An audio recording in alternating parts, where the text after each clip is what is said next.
Good evening all, welcome to my YouTube channel that is study in depth. Dear, इस video में हम लोग पढ़ने वाले हैं कुकिंग एंड प्रिजर्वेशन के बारे में। ठीक है, तो कुकिंग और प्रिजर्वेशन हमारा ये पार्ट 2 वीडियो है। पार्ट 1 हमने ऑलरेडी बनाकर अपलोड कर चुका हूँ और आपका वो जो पार्ट 1 वीडियो है डिस्क्रिप्शन बॉक्स में लिंक उसका दिया हुआ है, आप पहले उसको देखें उसके बाद इसमें आए। ठीक है, तो चलिए हम वीडियो को स्टार्ट करते हैं जहाँ से हम छोड़े थे पार्ट 1 वीडियो में। ओके, देखिए हमको यहाँ डिजीज़ से पढ़ना है ना। डिजीज़ क्या होता है? डिजीज़ एक तरह का बीमारी है। ठीक है, एक तरह का बीमारी है। Disease state of the body in which a part or whole of the body is not in a comfortable condition. देखो, डिजीज़ एक तरह का हमारे बॉडी का ऐसा पार्ट होता है, हमारा बॉडी का पार्ट या पूरे बॉडी, हमारा पूरा बॉडी हमारा कंफर्टेबल कंडीशन में नहीं होता है। जब हमको डिजीज़ हो जाता है, किसी भी चीज़ का डिजीज़ हो जाता है, तो हमारा बॉडी प्रॉपर वे से फंक्शन नहीं करता है। हम लोग अच्छे से, मतलब इट मीन्स कि आपको अच्छा नहीं लगेगा। तबीयत ख़राब कैसे हो जाती है आपको, तो आपको अच्छा नहीं लगता है, तो अंदर से वीकनेस फील होता है। तो उसी तरह से डिजीज़ भी एक तरह का बीमारी है। तो अगर आपको किसी भी तरह का डिजीज़ हो जाते हैं तो ऑब्वियस है कि आपको सही नहीं लगेगा अंदर से, तो हमारा बॉडी कंफर्टेबल नहीं होता है कंडीशन में ना। The body starts showing some changes, does not function normally. ठीक है, बॉडी हमारा जो क्या होगा, कुछ आपको चेंजेस देखने को मिलेंगे आपके बॉडीज़ में। ठीक है, बॉडी में ओके और अच्छे से फंक्शन नहीं करता है नॉर्मली, जो हमारा अभी कैसे हम लोग आराम से हैं, तो इस तरीक़ा से हम लोग नॉर्मली फंक्शन नहीं करता हमारा body. The sign of disease called the symptom. अब देखो, डिजीज़ का जो साइन, जैसे किसी चीज़ का हमको पता चलता है ना कि ये इसका इस बीमारी का लक्षण है, हम लोग बोलते हैं ना कि तबीयत ख़राब है या तो इसको जॉन्डिस हो गया है, तो ये जो लक्षण हमको पकड़ाता है उसी को हम लोग सिम्टम्स बोलते हैं ना, ये चीज़ है। अब देखो यहाँ पे डिफिशियंसी डिजीज़ क्या होता है, डिजीज़ की कमी। यहाँ पे देखो, deficiency disease are commonly cause due to the lack of some nutrients in our diets. देखो, डिजीज़ की कमी कैसे हो जाती है, ठीक है, जो हमारा डिजीज़ होता है वो कैसे होता है, क्या कारण हो सकता है कि हमारे अंदर डिजीज़ होते हैं, ठीक है ना। तो न्यूट्रिएंट्स की कमी, जो हम लोग डेली खाना में, ऑलरेडी मैं आपने पार्ट 1 वीडियो में बता चुका हूँ कि न्यूट्रिएंट्स की कमी कैसे होती है। हम लोग कंटिन्यूसली अगर खाना अच्छे से नहीं, प्रॉपर वे से नहीं लेते हैं खाना, हम लोग अगर बैलेंस डाइट नहीं खाते हैं, तो हमको डिजीज़ की कमी हो सकती है, हमारे न्यूट्रिएंट्स की कमी हो सकती है ना। और न्यूट्रिएंट्स की कमी के कारण हमारे बॉडी में डिजीज़ हो सकते हैं। ठीक है बाबू, a deficient disease can be cured by eating a diet full of nutrition that are missing in that person's body। अगर हमको डिज़ीज़ की जो डिज़ीज़ है उसको हटाना है, ठीक है, तो हमको क्या करना होगा, जो न्यूट्रिएंट से भरा खाना है उस खाना को हमको खाना होगा। इससे क्या होगा कि हमारे बॉडी में जो भी डिज़ीज़ है वो दूर हो जाएंगे, ठीक है ना। Eating food that is deficient in carbohydrate and protein for a long period of time can lead a deficiency disease called the protein energy malnutrition। PEM क्या होता है, सुनो इसको ध्यान से। अगर हम खाना जैसे कि कार्बोहाइड्रेट और प्रोटीन, एक तरह का फूड कंटिन्यूसली लंबे समय तक खा रहे हैं, ठीक है ना, हमको कार्बोहाइड्रेट किस चीज़ से मिलता है और प्रोटीन किस चीज़ से मिलता है, ये चीज़ हम आपको बता चुके हैं पार्ट 1 वीडियो में, एक बार फिर से हम डिस्कस कर दे रहे हैं। कार्बोहाइड्रेट हम लोग राइस वगैरह, चावल वगैरह खाते हैं, ये सबसे हमको कार्बोहाइड्रेट मिलते हैं। चिकन, मटन वगैरह, एग्स वगैरह खाते हैं तो हमको जाकर उससे क्या मिलता है, प्रोटीन मिलता है। अगर इसी तरह का फूड हम कंटिन्यूसली लंबे समय तक खाते हैं तो उससे हमको क्या हो सकता है, डिजीज़ हो सकते हैं। कौन सा डिजीज़ हो सकता है, जिसको प्रोटीन एनर्जी माल न्यूट्रिशन, ठीक है, प्रोटीन एनर्जी माल न्यूट्रिशन की PEM, ये कमी हो सकता है हमारे बॉडी में, ठीक है। इसके कारण हमारा अगर कंटिन्यूसली इस तरह का फूड खाते हैं तो ये सब हो सकता है, ठीक है ना। ईटिंग फूड लाइक जैसे कि पल्सेस हो गया, सीरियल्स हो गया, बीन्स हो गए, एग्स हो गया, मिल्क हो गया, मीट हो गया, can cure protein energy mall nutrition, ठीक है। ये एक तरह का डिजीज़ है।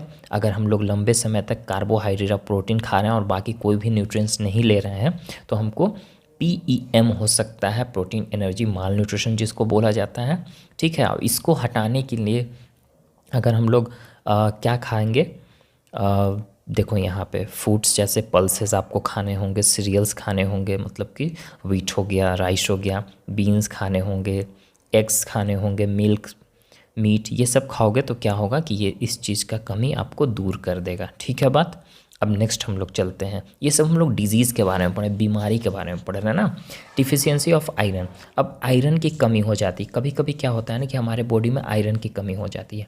तो आयरन की कमी से क्या होता है, जिसको एनीमिया बोला जाता है। अगर आपको एनीमिया हो गया, इट मीन्स कि आपके बॉडी के अंदर आयरन की कमी होगी। अब आयरन आपको कहाँ से मिलेगा, ठीक है, डिफिशियंसी ऑफ कैल्शियम। अगर कैल्शियम की कमी से क्या हो जाता है, हमारे जो हड्डी हैं और दांत हैं कमज़ोर हो जाते हैं, ठीक है। इसलिए कैल्शियम हमको ज़्यादातर किस चीज़ से मिलता है, दूध। अगर आप दूध पीते हो तो आपका जो बोन्स हैं, हड्डी हैं और दांत हैं मजबूत रहते हैं। इसलिए बोला जाता है कि हर एक रात आप लोग 1 गिलास दूध पीकर सोना चाहिए, उसमें सभी तरह का न्यूट्रिएंट्स पाए जाते हैं।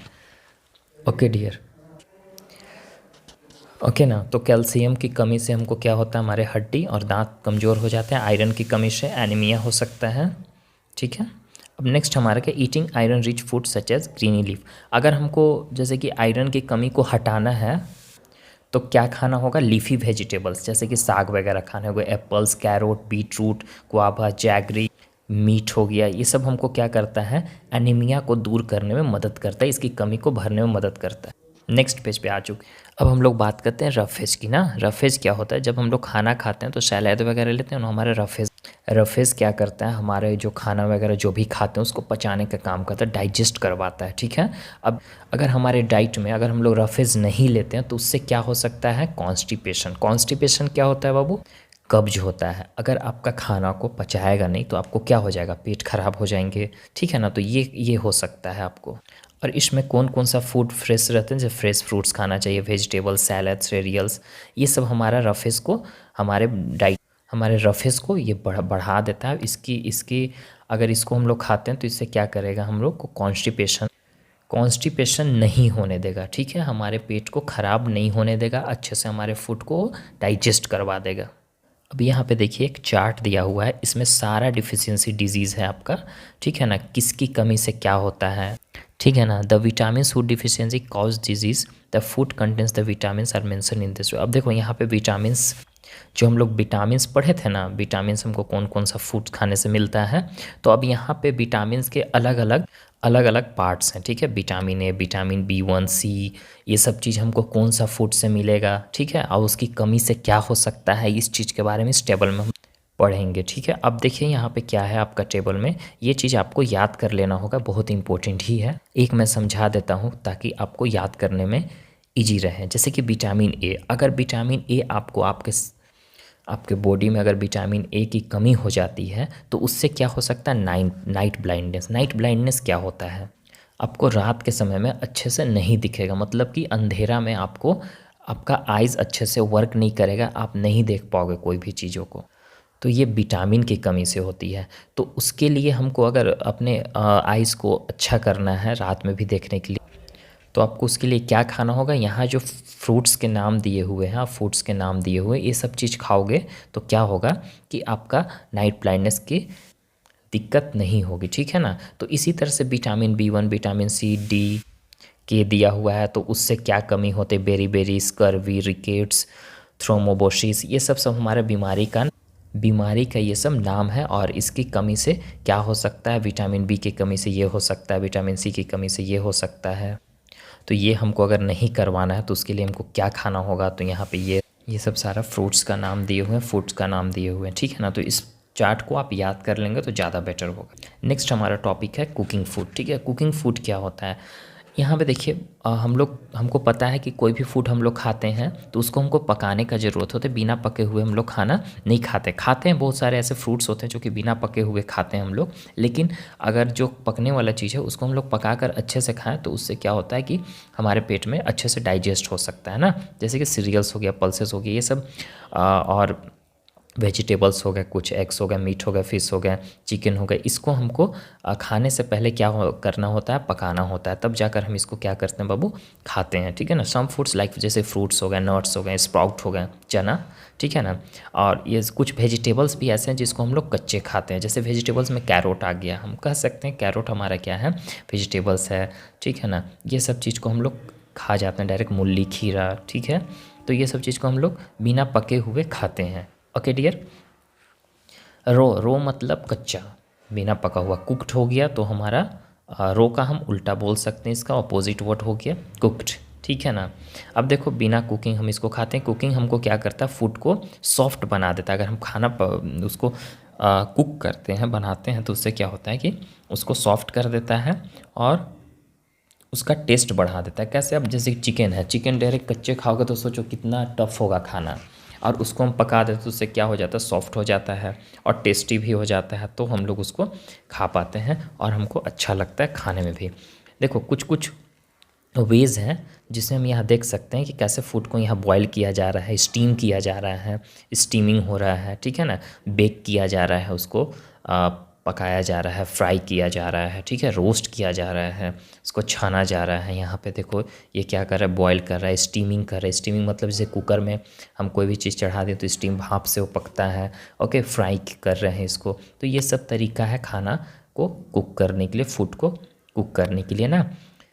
यहाँ पे देखिए बाबू, all foods item should be well clean before cooking. देखो सभी फूड आइटम को अच्छे से क्लीन करना चाहिए बनाने से पहले। Food should always be well, और फूड हमेशा अच्छा होना चाहिए, अच्छे से पका हुआ होना चाहिए, और साफ़ सुथरा बर्तन में उसको हमको पकाना चाहिए। ऐसा नहीं कि गंदा बर्तन में उसको डालकर पका दे तो फिर खाना आपका क्या हो जाएगा, वेस्ट हो जाएगा। और फूड को हमको वेस्ट नहीं करना चाहिए। अब देखो स्पॉयलेज एंड प्रिजर्वेशन, अब फूड का जो बर्बादी होता है उसको प्रिजर्व कैसे करते हैं, क्या है। देखो if food items are not preserve in a proper manner, अगर फूड आइटम को अच्छे से उसको प्रिजर्व नहीं किया जाता, उसको अच्छे से मतलब कि रखा नहीं जाएगा बढ़िया से, तो क्या हो जाएगा, स्पॉइल्ड हो जाएगा, बर्बाद हो जाएगा। Spoilage of food take place due to the growth of harmful microbes on it. और अगर हम फूड्स को ऐसे ही छोड़ देते हैं खुले में, उसको अच्छे से हम प्रिजर्व नहीं कर रहे हैं, उस पर ध्यान नहीं दे रहे हैं, कोई सब्जी वगैरह लाएँ उसको ऐसे ही छोड़ दिए, तो उसमें क्या हो जाता है, छोटे छोटे माइक्रोब्स जो होते हैं, कीड़े मकोड़े उसमें लग जाते हैं और फूड क्या हो जाता है, पूरी तरह से ख़राब हो जाता है, ठीक है ना। जैसे microbe that spoiled food are yeast. अब देखो माइक्रोब्स जो फूड्स पे आ जाते हैं, जैसे कि आप ब्रेड छोड़ कर देखना, घर में ब्रेड लाते होंगे तो उस पर छोड़ कर देखना, उस पर जो वाइट लग जाता है वो सब फंगी हो, सब बैक्टीरिया होते हैं, माइक्रोब्स होते हैं, बैक्टीरियाज, फंगी, येस्ट, ये सब फूड आइटम को क्या कर देता है, ख़राब कर देता है, ठीक है ना। They enter food stuff that are not cooked or store properly, change their taste, texture and colour. देखो और क्या करते हैं कि फूड स्टफ को जिसको हम लोग अच्छे से कुक नहीं करते हैं, उसको अच्छे से अगर हम प्रॉपरली उसको हम क्या करते हैं, स्टोर करके नहीं रखें, तो उससे क्या होता है कि उनका जो फूड का जो कलर है उसका चेंज हो जाएगा देखने में, और महक आने लगेगा वो उस, और फिर क्या है कि वो टेस्ट भी आपको नहीं अच्छा नहीं लगेगा। अगर हम उसको जैसे कि मान लो चिकन है, ठीक है, हम सपोज़ इसको एग्जांपल ले रहे हैं, इसको 2-3 दिन तक हम रख दिए और चौथे दिन हम बना रहे हैं, तो ऑलरेडी ये चिकन जो है ख़राब हो चुका होगा। अब उसमें भी बनाएंगे तो और ख़राब लगेगा ना, टेस्ट वगैरह सारा कुछ चेंज हो जाएगा, कलर भी देखना उसका चेंज हो जाएगा, ठीक है बात। If it is spoiled food, अगर हम बर्बाद फूड को खाते हैं, ख़राब फूड को, तो क्या होगा, हम लोग बीमार पड़ सकते हैं, ठीक है ना, फूड पॉइजनिंग हो सकता है। और इससे सिम्टम्स हमको पता चलेगा, जैसे कि क्या क्या हो सकते हैं, हमको डायरिया हो जाएगा, वॉमिटिंग होने लगेगा, सर दर्द होगा, पेन होगा आपके पेट में, तो ये सब चीज़ होने लगता है। तो ये सब चीज़ को याद रखिएगा कि हम क्या क्या बताएं हैं आपको, ठीक है ना। The process of storing food a long time and preventing it from the getting spoiled called the food. देखो फूड प्रिजर्वेशन क्या बोलते हैं, वो प्रोसेस जिसके थ्रू हम लोग क्या करते हैं, लंबे समय तक खाना को हम अच्छे से बचा कर रखेंगे स्पॉइल होने से, बर्बाद होने से, उसी को हम लोग फूड प्रिजर्वेशन बोला जाता है। Food can be preserve in many, अब फूड को हम लोग बहुत तरीक़ों से बचा सकते हैं। अब क्या क्या तरीका है आप देखो यहाँ पे, और इसको आप लोग घर में अप्लाई करना। देखो कैनिंग एंड बॉटलिंग, कैनिंग और बॉटलिंग क्या होता है, foods like a sauce and jam can be stored in a can. देखो जैसे सॉस आते हैं आपके घर में, जैम्स होते हैं, इसको हम लोग कैन में जम रखते हैं, ठीक है ना। And bottle by this method for a long period for a time, इस मेथड से हम क्या कर सकते हैं कि कैनिंग और बॉटलिंग से हम फूड को लंबे समय तक रख सकते हैं। देखो बॉटल में इसलिए रखा जाता है, कैसे दुकान में कोई भी चीज़ आप लेने जाओ तो बॉटल में पूरा पैक्ड रहता है, जैम वगैरह वहाँ ख़राब नहीं होता है। क्यों नहीं ख़राब होता है, क्योंकि उसमें हवा नहीं घुस रहा है। अब हवा में क्या होता है ना, छोटे छोटे कीड़े मकोड़े होते हैं, वही हवा उसमें लग गया, कीड़ा मकोड़ा चला गया तो ऑलरेडी ख़राब हो जाएगा, 1 से 2 दिन रहेगा, उसके बाद ख़राब हो जाएगा। इसलिए हमको उसको अच्छे से बॉटल कैन वगैरह में रख देना चाहिए और पैक करके उसको रख देना चाहिए, ताकि वो उसमें हवा ना लगे, हवा के चलते कीड़ा मकोड़ा उसमें ना जाए। क्लियर हो गया एक बार। नेक्स्ट है पिकलिंग। पिकलिंग क्या होता है? इस मेथड में क्या होता है, जैसे वेजिटेबल्स हो गए, मैंगो हो गए, लाइम हो गए, बहुत सारे और भी फ्रूट्स होते हैं, उसको हम क्या कर देते हैं, सॉल्ट के साथ मिक्स कर देते हैं, नमक के साथ उसको मिक्स कर देते हैं, तेल और ऑयल के साथ और कुछ मसालों के साथ उसको हम लंबे समय तक स्टोर कर सकते हैं। आ गई बात समझ में? जैसे कि अचार वगैरह जानते हो ना, पिकल जिसको बोलते हैं, उसको कैसे हम लोग 1 ईयर तक हम उसको यूज़ करते हैं, तो ख़राब क्यों नहीं होता है? तो इसलिए नहीं होता है क्योंकि उसको हम नमक के साथ, तेल के साथ और मसाला के साथ उसको क्या कर देते हैं, मिक्स कर देते हैं, इसलिए वो बर्बाद नहीं होता है। ओके, उसमें जितने भी पानी रहते हैं उसको धूप में जाकर हम सुखा देते हैं। ड्राइंग क्या है? ड्राइंग मतलब सुखाना। It is a process by which water present in food item is remove. देखो, ड्राई करने से क्या होता है कि जो पानी उसमें प्रेजेंट रहता है खाना में, उसको हम क्या कर देते हैं, सुखा कर उसका पानी को निकाल देते हैं। और फूड्स लाइक जैसे ग्रेप्स हो गए, उसको सुखा कर क्या बनाया जाता है, रेसेंस बनाया जाता है। अंगूर से ये किशमिश बनाया जाता है, रेसेंस, ठीक है। तो अब किशमिश तो ख़राब होता नहीं है, किशमिश हम अपने घर में यूज़ करते हैं, लंबे समय तक करते हैं ना। अब पापड़ को भी स्टोर किया जाता है ड्राई करके। पापड़ वगैरह देखते हो ना, सूखा रहता है, उसको हम लोग स्टोर कर लेते हैं। ओके डियर, तो इस मेथड से हम लोग कर सकते हैं। तो नेक्स्ट हमारा क्या है, बॉइलिंग है ना। बॉइलिंग क्या होता है?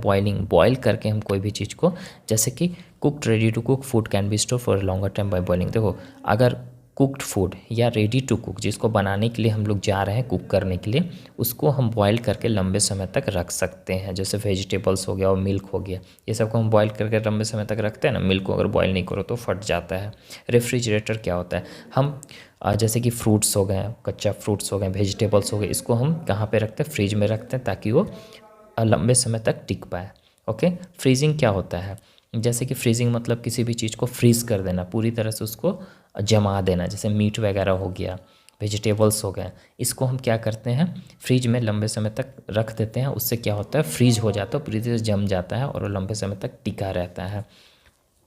पास्चुराइजेशन क्या होता है? Milk can be kept safe for a long time by pasteurisation. देखो, मिल्क को हम लंबे समय तक रख सकते हैं पास्चुराइजेशन करके। इसका मतलब क्या होता है, इस मेथड में क्या होता है ना कि मिल्क को बहुत हाई टेम्परेचर पे उसको क्या किया जाता है, हीट किया जाता है और सर्टेनली कूल डाउन, और फिर तुरंत अचानक उसको ठंडा किया जाता है, ठीक है, to prevent jump from the spoiling it. इसलिए क्योंकि उससे जम्स से बचाने के लिए, जो जम्स उसमें जाएंगे उससे बचाने के लिए ना। ओके, यही मेथड था पास्चुराइजेशन का। माइक्रोब्स क्या है? देखो, माइक्रोब्स अभी हम लोग उसके बारे में पढ़ेंगे, कीड़े मकोड़े के बारे में पढ़ते हैं कि माइक्रोब्स क्या, कौन कौन सा माइक्रोब्स के कारण हमारा खाना ख़राब होता है ना। माइक्रोब्स बहुत छोटे एनिमल्स होते हैं, लिविंग थिंग्स होते हैं, वो भी जिंदा चीज़ है माइक्रोब्स। जैसे कि एकदम छोटे छोटे, जो कि आपको दिखाई नहीं देगा ना, हम अपने आँख से उसको माइक्रोस्कोप से देखोगे तभी ये सब चीज़ आपको दिखाई देगा। यहाँ पे तो बड़ा बड़ा पिक्चर ड्रॉ करके दिखा दिया कि इस तरह का ये माइक्रोब होते हैं। इसको हम लोग दे प्रेजेंट, ये हमारे चारों तरफ प्रेजेंट रहते हैं ये सब। ओके, ये हवा में रहते हैं, पानी में रहते हैं, यहाँ तक कि हमारे बॉडी के अंदर भी रहते हैं, ठीक है ना। माइक्रोब्स हमारे कुछ हार्मफुल होते हैं, एकदम नुकसानदायक होते हैं, कुछ हमारे लिए यूज़फुल भी होते हैं, ठीक है ना। हार्मफुल माइक्रोब्स को हम लोग जर्म्स बोलते हैं। ये हमारे बॉडी में एंटर होते हैं और बहुत सारे डिजीज़ फैलाते हैं। देखो, 4 तरह का माइक्रोब्स होते हैं, फंजाई है, बैक्टीरिया है, वायरस है, प्रोटोजोआ है। ये सब देखो, ये वाला हमारे, इसको बैक्टीरिया बोलते हैं, इसको प्रोटोजोआ, इसको फंजाई, इसको वायरस, ठीक है। अभी वायरस ऐसे भी हम लोग देख ही रहे हैं, कोरोना वायरस समझ ही रहे हो, एक दूसरे में ये ट्रांसफ़र हो जाता है। और यूज़फुल माइक्रोब्स हमारा क्या क्या है? ये सब हमारा माइक्रोब्स हैं, यूज़फुल माइक्रोब्स नहीं है। अब कौन सा माइक्रोब्स भाई यूज़फुल है, क्यों भी यूज़फुल होने लगे, क्या बात है, देखते हैं। जैसे कि येस्ट है, इससे क्या करते हैं हम लोग, येस्ट आपको मार्केट में भी मिलते हैं, ठीक है ना। इससे क्या होता है ना कि ब्रेड्स वगैरह जो फूलते हैं, केक जो बनता है, उसको येस्ट को यूज़ किया जाता है, डाला जाता है, और उससे क्या होता है ना कि उससे फ्लफ़ी बनता है पूरे। जैसे कि कैसे ब्रेड रहता है, पूरा मोटा रहता है, फूला फूला टाइप रहता है, तो उस तरीक़ा से हमको येस्ट को यूज़ किया जाता है, ठीक है बात। कुछ माइक्रोब्स क्या करते हैं, दूध से दही बनाने में काम आते हैं। जैसे कि दही कैसे बनता है, तो दही एक माइक्रोब्स होते हैं, उसके कारण दही वो क्या करता है, माइक्रोब्स कन्वर्ट कर देता है दूध को दही में, ठीक है। Certain microbes are found inside our body, कुछ माइक्रोब्स होते हैं जो हमारे बॉडी के अंदर पाए जाते हैं, जो हमारे फूड को पचाने में मदद करता है। कैसे? ये रफेज हमारे पेट में जाता है, उसको खाते हैं सैलेड वगैरह, तो हमारे फूड को पचाता है। उसी तरह से माइक्रोब्स भी हमारे फूड को पचाने में मदद करता है। Microbes also help to change dead plants and animals into the manure by rotting. देखो माइक्रोब्स क्या करता है, हेल्प करता है जो मरे हुए पेड़ प्लांट्स होते हैं और एनिमल्स होते हैं उनको कन्वर्ट कर देता है मैन्योर में, मतलब खाद में। जैसे कैसे कोई एनिमल्स मर गया, प्लांट्स मर गए, तो वो सब माइक्रोब्स क्या करेगा, उसको कन्वर्ट कर देगा मैन्योर में, खाद में, ताकि वहाँ का जो प्लांट्स जो हो रहा है वो अच्छे से हो सके। कैसे? हम लोग खाद वगैरह डालते हैं प्लांट्स में ताकि प्लांट्स अच्छे से बढ़ सके। तो माइक्रोब्स क्या करता है, जो वहीं अगल बगल एनिमल्स मर गए या प्लांट्स मर गए तो उसको कन्वर्ट कर देता है मैन्योर में। ठीक है बात? तो आई होप कि आपको क्लियर हो गया होगा, और वीडियो पसंद आया तो लाइक सब्सक्राइब जरूर करें। Okay dear, bye, take care.